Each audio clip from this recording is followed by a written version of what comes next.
Hey everybody, welcome back out to Superstition Mountain. Milo here along with Henry. We're standing here on the 10th tee here at Superstition Mountain on Lost Gold.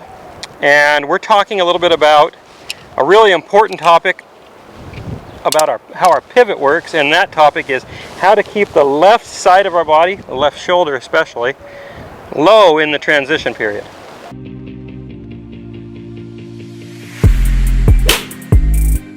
A really common problem I see amongst players in general is in transition, this front side of their body kind of goes up this way.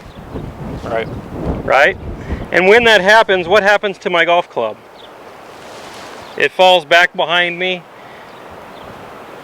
causing me to have to now use my hands to get that club out on the ball, right? Yep. So there's some compensations being made. So what I prefer to see is a pivot that's very symmetrical. So as we change directions, the left side of my body is working down and around, okay? Now there's some keys to this. And we were off camera, we were just talking about it. Yeah. And I think it was kind of like a little aha. It is a little aha. So when we want to keep the left shoulder lower in transition or to start the downswing, are we just keeping the left shoulder lower? Should that be our focus? Maybe. You've probably also heard have your left shoulder separate from your ear too. You've probably heard that as well. Yes. Have the left shoulder separating from your ear, staying down. But those things are impossible if one thing in our lower body moves incorrectly. Well, and this all goes back to a bunch of your videos in the past about sequencing, sort of starting that chain that goes up the rest of your body, right? So sequencing wise, this is more towards the end, isn't it? Wouldn't be one of the first things. Well, it's definitely not the first thing to move. The first thing we see move on most players is the pelvis, left knee. Yeah. So it kind of, I'd say motion generally starts right in our middle right here. Yeah. Works down our legs hit the ground, put pressure into the ground, and then our upper body starts to go. Now this is all happening in like a split second. Yeah. You know, the difference in the timing of when my pelvis moves and when my shoulder starts to move is like hundredths of seconds. It's like literally on the frame, it might be one frame. Yeah. But it's important. That one frame is kind of important.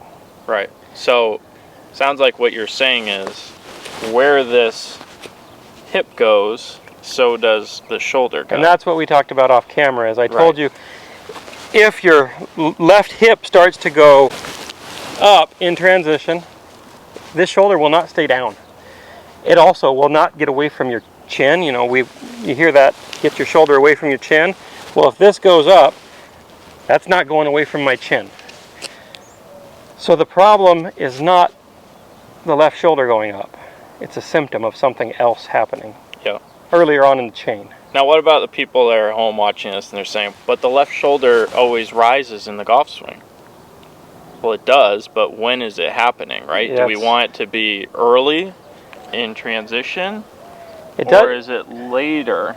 Yeah, it's the second one. It's later. And it's really more where the camera is and the fact that it's circling back around on plane, right? It's a spiraling action, and in the downswing, we want to have everything working down. We don't want to have our body working up. So as we're starting to transition down, until my legs have re-squared, everything is really going downhill. Okay? Once I've gotten back to where I'm square, now my left side is going to start to go post up and go around the corner, and you can see my shoulder is going to start to go up and around. And how high up and around behind me my shoulder gets, some of that's determined by some other factors. Like for me, my body's going to get really around. By the time I hit it, my body's facing, you know, very much back toward the camera. So how high up is the shoulder? Well, pretty high. Pretty far around behind me. And now if I was a player who has less of that kind of an action and I arrive more at impact like this, with less opening, this shoulder is going to be lower. It's just kind of the way it works. And a little bit more of like a shrug, I guess. It'd probably be a little more shrugged up. Yeah. You'd be looking a little bit more like this. Now that wouldn't be my preference. My preference would be to have the body getting around the corner a little bit more. Yeah. But all right, so this has been one of my issues for years, sort of this lateral motion and then my hip going up, right? So now I get this shoulder that's high, and you're saying, okay, it's just a byproduct really of what's going on down here. So what should be my focus if there's a drill or a practice I should, or maybe it's just a thought I should be thinking? Well, number one is that hip socket can't get outside of that ankle. Okay. So if your hip socket starts to go outside of your ankle, so swing it up, get your hip socket outside of your ankle. Now, what's going to happen from there on? Right, shoulder's that shoulder is going to go up. And then I got to throw this, so whatever angle I've had is lost, and it stalls rotation too. Exactly. Yep. So the opposite would be the answer. We want to feel like now as you change directions, this is working down and around. Now see how this shoulder's staying low? Yeah. Now you can just pour on the gas and keep coming out of the way. Okay. Okay? That's a little different kind of motion, right? And that hip never really gets outside of your feet. Right. Or ankles. So it's kind of like if this is right inside my ankle bone here, it's kind of this hip moving back around instead of into that post. Exactly.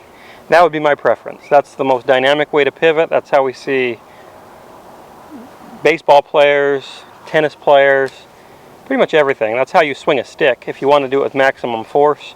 For some reason in golf, most people tend to be a little more slidey, a little more lateral. Yeah. A lot of it's because we're trying to swing inside out and hit draws. But my preference would be that we stop that.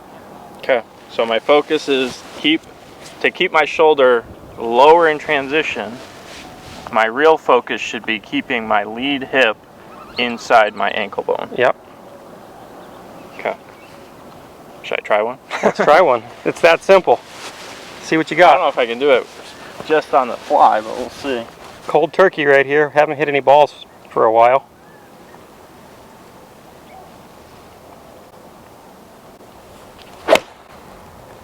Now that was pretty pure. My guess is that you were very successful right there.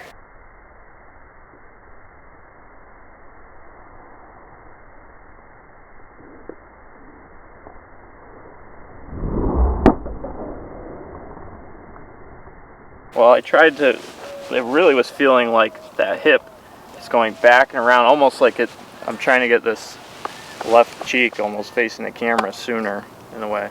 Yeah. Because I definitely, even playing golf today, I think I was getting a little bit that way too, so. How'd that one feel? It's good. It was a nice little cut. That's what I like to see, so. So there you go. There's a perfect feel for you. All right. So thanks guys for watching. Make sure you hit the subscribe button, bell icon, so you get notified when new videos up. And check out milolinesgolf.com. We do monthly analyses. We got tons of video content there, more information, so check out the link. We'll see you next time.